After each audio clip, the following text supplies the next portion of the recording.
আরে রে রে, এ কি অবস্থা রে বাবা! এত করে ঢুকানোর চেষ্টা করতেছি সুমটা, এই লোকটার গায়ে কোনো রকম সুমটা ভ্যাট করে ঢুকাতেই পারছি না। তারা একটা সুমটা ধার দিয়ে নে। কখনো কানের কাছে ওড়ে যাচ্ছি, কখনো পায়ের কাছে বসছি, সব জায়গায় যেন ফাঁদ বসিয়ে রেখেছে।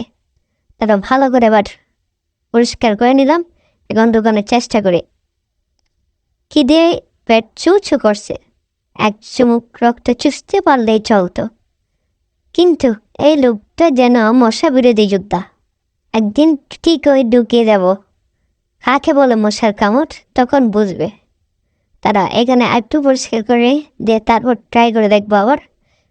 ভালো করে পরিষ্কার করলো, এবার ডুবাই দেখি। ও মা রে, ঢুকতেছে না কেন? কি শক্ত রে বাবা! এটা কি চামড়া নাকি গন্ডাল? বুঝতেই পারতেছি না। গন্ডালের চামড়াও তো এরকম হয় না। আমার সোমটাই ভেঙে যাচ্ছে, কিন্তু এই লোকটার কোনো জায়গায় ভেদ করে আমার সোমটা ঢোকাতে পারছি না।